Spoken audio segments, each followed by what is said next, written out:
It's a beautiful morning here.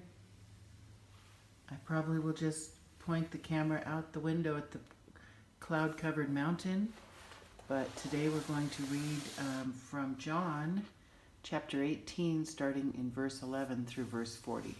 Okay. From the Source New Testament in modern English.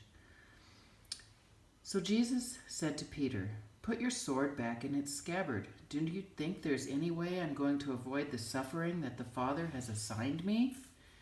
Then the army detachment, captain, and officers of the Jews arrested Jesus and tied him up. They took him off to Annas first, as he was the father-in-law of Caiaphas, who was the chief priest that year. Caiaphas was the one who had advised the people that it was a good idea if one person died on behalf of the people.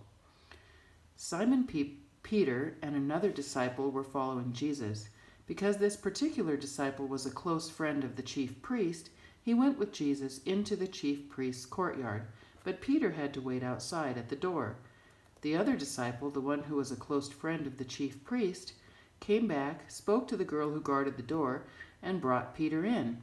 So the girl who guarded the door said to Peter, "You're not one of his disciples, are you?" "No, I'm not," Peter said.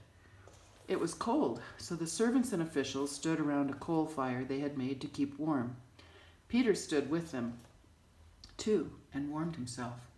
Meanwhile, the chief priest questioned Jesus about his disciples and his teaching. Jesus answered him, "I have spoken with the right of freedom of speech, openly, plainly, and freely to the world. I always taught in synagogues or at the temple where all the Jews met. I didn't say anything in secret. So why question me? Ask the ones who heard me. Surely they'll know what I said."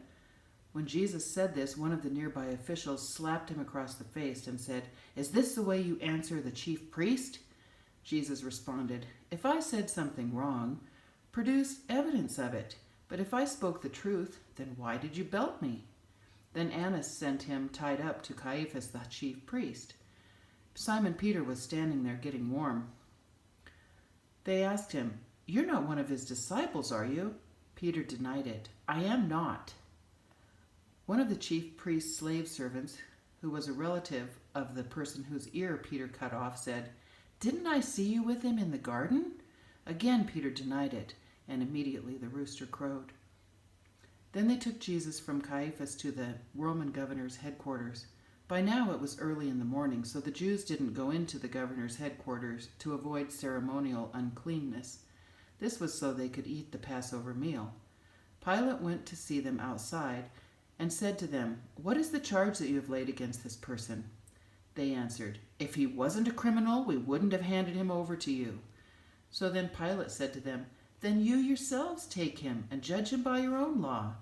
But those Jews complained, "But we can't legally have someone put to death." This happened so that the word of Jesus would be fulfilled when he spoke about the type of death by which he would die. Pilate went back inside the Roman governor's headquarters and called out to Jesus, "Are you the king of the Jews?" Jesus answered, "Did you think of all of this all by yourself, or have others been speaking to you about me?" Pilate answered, "Am I a Jew? It was your own people and the chief priests who handed you over to me.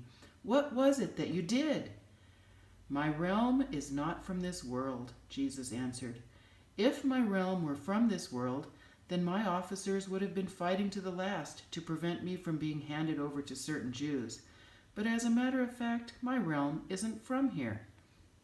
"So then you are a king?" Pilate asked. "You're the one who says I am a king," Jesus answered. "This is the reason I was born. This is the reason I have come into the world, to give evidence about the truth. Everyone who is not deaf to the truth hears my voice." Pilate said, "What is truth?" After Pilate said this, he went back out to those Jews and said, "I can't find any grounds for a charge against him.